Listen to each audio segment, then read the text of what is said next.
বন্ধুরা, দ্য ক্রিকবির নতুন একটি ভিডিওতে সকলকে স্বাগত। বন্ধুরা, তোমরা সকলেই জানো যে গত দুদিন আগে আবুধাবির বুকে হয়ে গেল আইপিএল 2025-এর মেগা অকশন। আর সেখান থেকে দুরন্ত সব প্লেয়ারদেরকে কম টাকার বিনিময়ে কলকাতা নাইট রাইডার্স দলে সামিল করে দিল। আর তার মধ্যে সবচেয়ে আলোচ্য নাম হয়ে উঠে আসছে অস্ট্রেলিয়ান তারকা স্পেন্সার জনসনের।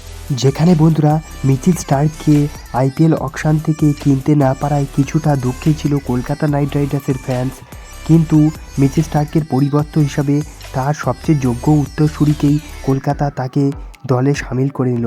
আর তিনি আর কেউ নয়, অস্ট্রেলিয়ান আরও এক তারকা স্পেন্সার জনসন। আর তিনি সকলকে তাক লাগিয়ে মাত্র 2 সপ্তাহ আগে পাকিস্তানের বিরুদ্ধে 5 উইকেট নিয়ে রেকর্ড গড়ে ফেলল অস্ট্রেলিয়ার হয়ে।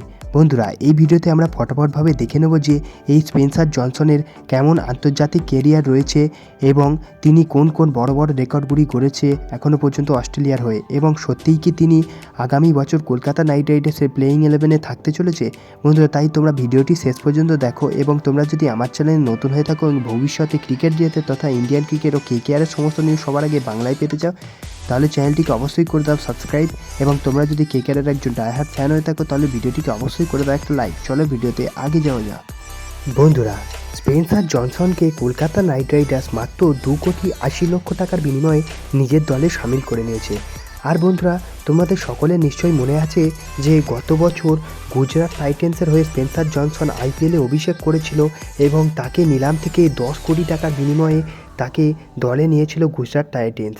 হ্যাঁ বন্ধুরা, যেখানে মিচেল স্টার্ককে নেওয়ার জন্য কলকাতা নাইট রাইডার্স এবং গুজরাট টাইটেন্সের মধ্যে বিরাট বিডিং ওয়ার হয়েছিল, কিন্তু শেষ পর্যন্ত 24.75 কোটি টাকার বিনিময়ে কলকাতা মিচেল স্টার্ককে দলে নিয়েছিল এবং মিচেল স্টার্ক প্লে অফে দুর্দান্ত পারফরমেন্স করেছিল।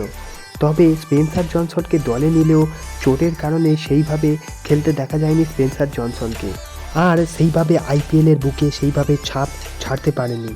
আর তার পাশাপাশি অস্ট্রেলিয়ান টিমে টি-20-তে জায়গা না হয় তিনি সিদ্ধান্তও করে নিয়েছিলেন যে ইতালির হয়ে খেলবেন, কিন্তু গত বছর 2023-এ শেষ পর্যন্ত অস্ট্রেলিয়ার হয়ে ডাক পান এবং তারপর থেকে তিনি আর ফিরে তাকাননি। গত বছরে মার্চ মাসে অস্ট্রেলিয়ার জাতীয় দলের তিনি ডাক পান এবং নিউজিল্যান্ডের বিরুদ্ধে প্রথম ম্যাচে দুর্দান্ত পারফরমেন্স করে 26 রান দিয়ে দুটি উইকেট তুলে নেন, এবং তারপরে ওয়েস্ট ইন্ডিজের বিরুদ্ধেও তিনি ম্যাচ খেলতে গিয়েছিলেন এবং প্রথম ম্যাচে 26 রান দিয়ে একটি উইকেট তুলে নেন। তবে দ্বিতীয় ম্যাচে তিনি একটু মার খেয়ে গিয়েছিলেন, আর তার পেছনে কারণটা ছিল আমাদের দুরন্ত অলরাউন্ডার আন্দ্রে রাসেল। হ্যাঁ বন্ধুরা, আন্দ্রে রাসেল সেই ম্যাচে 23 বলে 66 রানের একটা অতি দানবীয় পারি খেলেছিল, এবং তাই জন্য স্পেন্সার জনসনের মতো দুরন্ত বোলারও মার খেয়ে গিয়েছিল। এরপর বন্ধুরা, কিছুদিন আগে অর্থাৎ 10ই নভেম্বর পাকিস্তানের বিরুদ্ধে স্পেন্সার জনসনকে আবার আমরা অস্ট্রেলিয়ার জার্সিতে দেখেছিলাম, এবং সেখানে তিনি সকলকে অবাক করে দিয়ে 5টি উইকেট নিয়ে নেন মাত্র 27 রানের বদলে। আর এটাই ছিল আন্তর্জাতিক ক্রিকেটে তার প্রথম 5 উইকেট হল পাকিস্তানের বিরুদ্ধে। আর বন্ধুরা, 29 বছরের এই অস্ট্রেলিয়ান তারকা এখনও পর্যন্ত 8টি টি-20 ম্যাচ খেলেছেন, এবং যেখানে তার ইকোনমি রয়েছে 7.96 এবং 14টি উইকেট নিয়েছেন।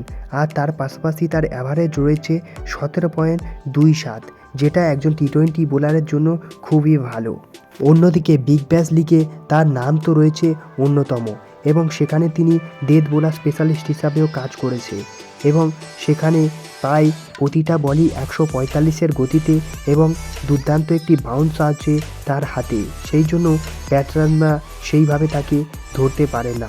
তবে বন্ধুরা, স্পেন্সার জনসনের সবচেয়ে বড় রেকর্ডটি হয়েছে ইংল্যান্ডের টি-20 লিগ 100-এ। হ্যাঁ বন্ধুরা, তোমরা যারা জানো যে 100-এ 100টি বল খেলা হয়, এবং যেখানে প্রতিটি বলার ওভারে 5টি করে বল করতে পারবে, অর্থাৎ 4টি ওভার করার পর 20টি বল করতে পারবে।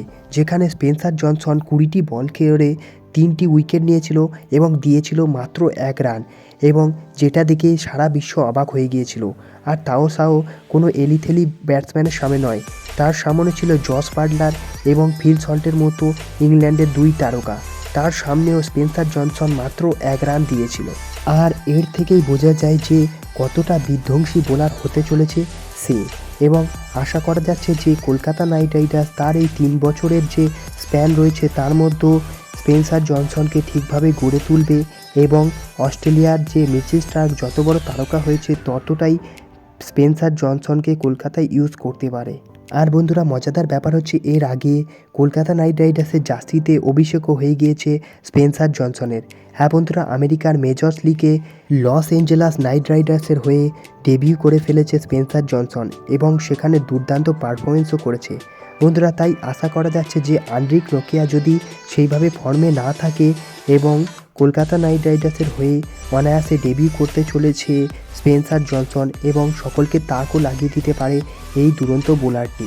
বন্ধুরা তোমাদের কি মনে হয় প্রথমের প্লেইং 11-এই কি স্পেন্সার জনসনকে আমরা দেখতে পাবো কলকাতার জার্সিতে? বন্ধুরা তোমাদের মতামত তোমরা অবশ্যই কমেন্টে জানাতে পারো এবং দেখা হচ্ছে অন্য কোনো ভিডিওতে। ততক্ষণের জন্য বাই বাই।